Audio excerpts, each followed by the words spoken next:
Olá, amigos e irmãos do canal Vivendo à Luz do Evangelho. Eu sou Néia Ramos e convido vocês ao estudo do Evangelho de São Mateus, sobre a importância de amarmos os nossos inimigos.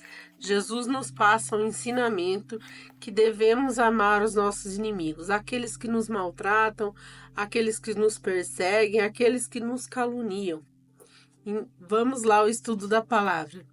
Evangelho de São Mateus, capítulo 5, versículo 43 ao 48. Tendes ouvido o que foi dito: amarás o teu próximo e poderás odiar o teu inimigo. Eu, porém, vos digo: amai vossos inimigos, fazei o bem aos que vos odeiam e orai pelos que vos maltratam e perseguem. Deste modo sereis os filhos de vosso Pai do céu, pois ele faz nascer o sol tanto para os maus como sobre os bons, e faz chover sobre os justos e sobre os injustos. Se amais somente os que vos amam, que recompensa tereis? Não fazeis assim os próprios publicanos? Se saudai apenas vossos irmãos, que fazeis de extraordinário? Não fazem isso também os pagãos? Portanto, sedes perfeitos, assim como vosso Pai Celeste é perfeito. Palavra da salvação. Glória a vós, Senhor. Irmãos, nós temos que entender que Jesus aplica esse ensinamento, pois a sociedade da época disseminava esse tipo de ensinamento. Utilizando a lei mosaica, os filhos, os que se diziam filhos da lei mosaica, dizia que essa era a forma correta de agir, que deveria amar somente os amigos e não os inimigos. Nós temos que entender que a lei havia, mas havia o fator humano sobre a lei. Então, quem aplicava a lei era o humano. Então, Moisés trouxe as leis divinas, mas quem fazia a aplicação da lei eram os homens. Então, os homens utilizavam da lei para reafirmar essa questão. Mas Jesus vem trazer algo inovador, algo incompreensível à razão humana. Que os inimigos deveriam ser amados e que deveríamos até mesmo orar pelos nossos inimigos. Padrão esse diferenciado para a época. Padrão esse que para a época era criar um tabu. E só sendo Deus, 100% homem, 100% Deus, Jesus para passar esse tipo de ensinamento. Jesus queria nos conduzir a um patamar onde não fôssemos apenas carne, mas sim seres espirituais. Seres espirituais que teríamos que ser perfeitos, assim como seu Pai é, como nosso Pai é. E ele impõe aqui uma condição, que para que sejamos filhos de Deus, nós temos que ter a mesma bondade que Deus. Nós temos que buscar nos assemelhar à bondade de Deus. Então, recapitulando, não era padrão da lei, a lei não falava sobre odiar o que não era amigo, o que era inimigo, mas a sociedade disseminava o ódio, dizendo que terias que amar somente os amigos e os inimigos não.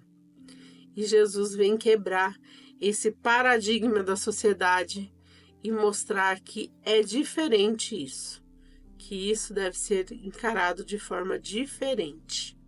E o diferente, muitas vezes, ele assusta a sociedade, ele confronta a sociedade com o pensamento. E Jesus confrontou a sociedade em muitas das vezes com isso. Mas nós temos que entender também que em diversas passagens da Bíblia, Deus já deixa claro lá no Antigo Testamento que não estava contente com a forma que o seu povo estava sendo ensinado.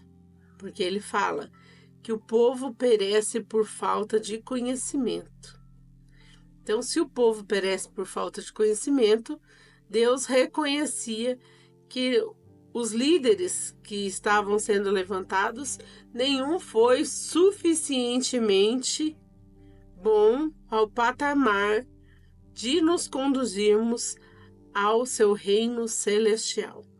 Então, por isso se cria o plano de redenção e salvação e envia o seu próprio Filho para nos passar o ensinamento diretamente, face a face. Então, a gente também tem que perceber que lá no livro de Salmos fala muito sobre os inimigos de Deus. No livro dos Salmos, no tempo do livro dos Salmos, ainda não se tinha a ideia da conversão do homem. Ele não se tinha a ideia de que o homem poderia ser renovado, que o homem poderia se transformar, que o homem poderia deixar a sua natureza humana e buscar uma natureza espiritual. No livro dos Salmos não se tinha esse entendimento. E a gente tem que entender que a Bíblia é uma palavra inspirada pelo Espírito Santo. No entanto, é uma palavra que há também a influência humana, da escrita humana, das percepções humanas, da sociedade em geral da época. Então isso a gente tem que admitir que isso ocorre na Bíblia. Muitas pessoas dizem que não, que a Bíblia é um livro 100% divino, e tirando a questão humana da Bíblia, mas a Bíblia, no seu todo, ela é divina e humana. Ela tem traços da humanidade, ela tem traços da humanidade do homem. Então, não é só o fator divino, existe também o fator humano desse livro, que é tão especial, desse livro que transforma vidas. Então, não se tinha essa ideia de que o homem poderia se converter, que o homem poderia mudar. E só com a vinda de Jesus vai se ter essa revolução, vai se ter esse caráter revolucionário, onde Jesus vai passar os ensinamentos e vai mostrar que é possível a conversão, que é possível a mudança de comportamento, que é possível amar os inimigos. Mas como amar os inimigos? Sozinho, impossível. Mas com a ajuda de Jesus, com a ajuda do Espírito Santo, com a ajuda de Deus Pai, o Todo-Poderoso, nós conseguimos sim. Nós conseguimos transcender o nosso amor humano e conseguimos entender que muitas coisas não nos cabe o entendimento, que muitas coisas é entendimento divino. Quando nós, na nossa ignorância, não conseguimos entender, é só Deus que nos dá o devido entendimento. E Jesus quebra tudo isso, quebra padrões da sociedade. E a gente hoje está aqui por causa dessas quebras de paradigmas, dessa revolução que Jesus começou no seu tempo, dessa revolução de pensamento. Jesus era um homem muito à frente de seu tempo. Muita coisa que Jesus disse lá no passado, nós ainda não entendemos nos dias atuais. E muitas vezes vamos ficar até sem entender, porque a natureza dele é divina. Então é difícil para nós, estando aqui na Terra, compreendermos o tamanho, a dimensão da natureza divina de Deus. Vamos nos atentar o que diz São Paulo na primeira carta aos Coríntios. Irmãos, o primeiro homem, Adão, foi um ser vivo. O segundo, Adão, é um espírito vivificante. Veio o primeiro, não o homem espiritual, mas o homem natural. Depois veio o homem espiritual. O primeiro homem tirado da terra é terrestre. O segundo homem vem do céu. Como foi o homem terrestre, assim também são as pessoas terrestres. E como é o homem celeste, assim também vão ser as pessoas celestes. E como já refletimos a imagem do homem terrestre, assim também refletiremos a imagem do homem celeste. Palavra do Senhor. Graças a Deus.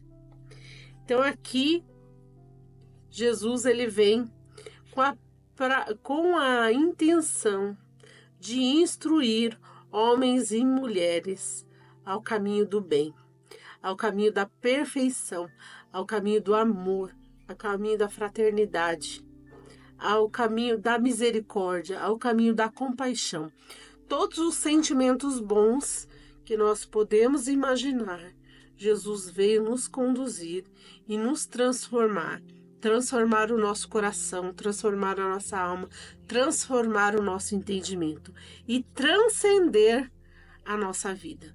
Transcender um entendimento que não é possível à humanidade sem a ajuda do Espírito Santo. A sociedade daquela época estabelecia que deveria amar somente os amigos e não os inimigos. Padrões esses que nós ainda continuamos a repetir. Apesar de Jesus ter vindo, ter passado ensinamento, nós ainda continuamos a repetir esses traços de uma sociedade arcaica, de uma sociedade antiga. Nós ainda estamos refletindo nos dias atuais. Então é interessante, a gente passou por um período de pandemia, onde pessoas se afastaram. E quando as pessoas se afastaram, elas falaram, ai, que saudade, que vontade de se encontrar novamente, de ver novamente, de estar junto. A pandemia passou, mas alguma coisa mudou? Não mudou, porque a sociedade cada vez mais se isola. Cada vez mais as pessoas querem viver as suas próprias vidas. E nós queremos viver nossas próprias vidas. Nós temos que muitas vezes, quando olhar a sociedade, não só olhar a sociedade, mas olhar para dentro de nós. O que nós estamos fazendo? O que nós estamos construindo? Nós estamos vivenciando isso que Jesus fala? Que devemos amar os nossos inimigos? Não, muitas vezes nós não vivenciamos. Nós matamos as pessoas. Nós julgamos as pessoas. Somos extremamente julgadores. Então, matar não é simplesmente matar com punhal, matar com tiro.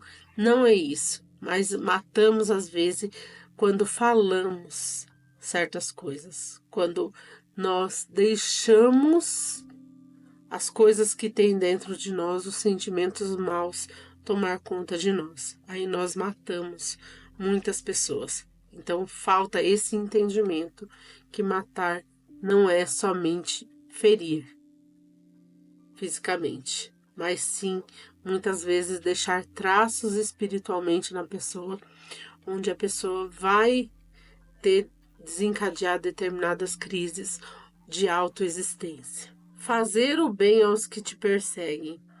Aqui, Jesus está dizendo que nós temos que praticar o bem acima de tudo.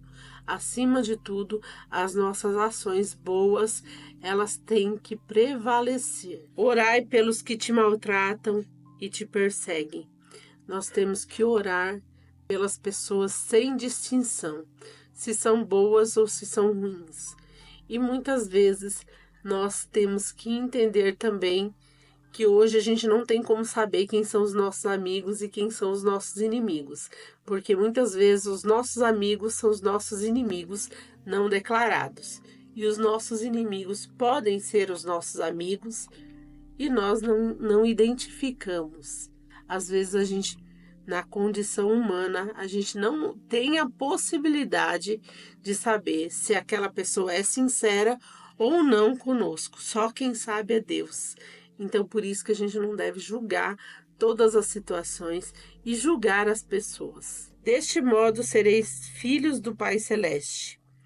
Então, aqui Jesus impõe para nós uma condição, que acima de tudo, para nós nos considerarmos filhos de Deus, nós temos que ter a bondade semelhante à bondade do Pai, que aparentemente é muito difícil, mas nós temos o Espírito Santo e o Espírito Santo está aqui para nos ajudar a nos transformar, a nos guiar, para que nós podemos nos santificar para nos achegarmos a Deus Pai, o Todo-Poderoso. O nascer do sol é para os bons e para os maus. Deus não faz acepção de pessoas. Então, Ele tanto faz nascer o sol para as pessoas boas quanto para as pessoas ruins. Ele não faz essa acepção humana que nós fazemos. Esse eu convivo, esse não.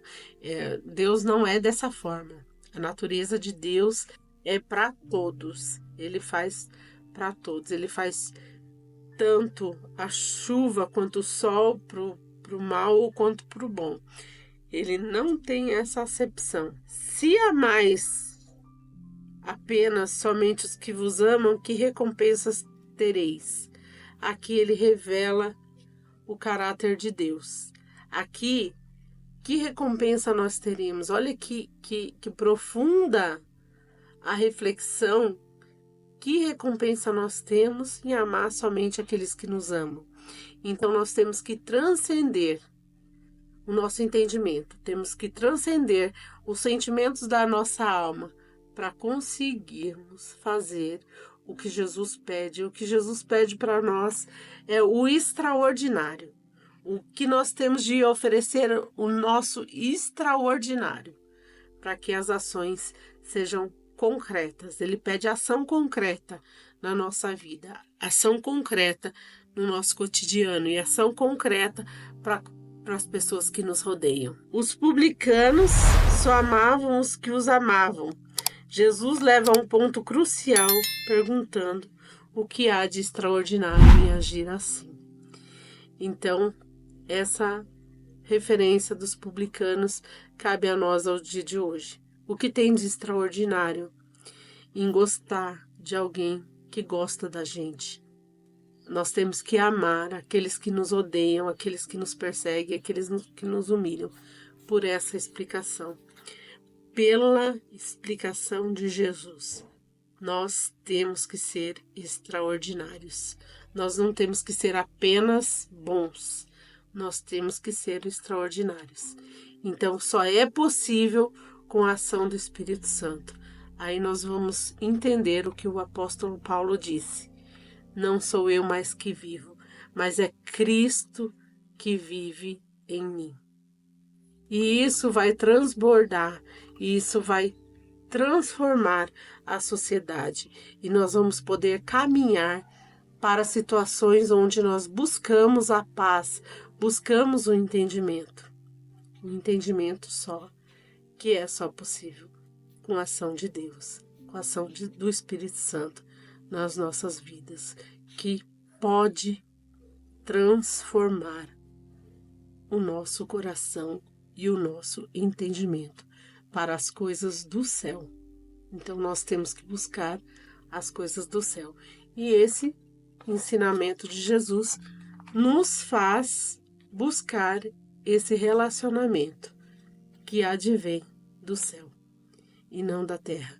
Jesus é o homem que veio do céu para fazer-nos buscar não as coisas da terra, e sim as coisas do céu. Fico por aqui. Peço a gentileza que vocês compartilhem, comentem e transmitam essa mensagem de amor. Que Deus abençoe a todos.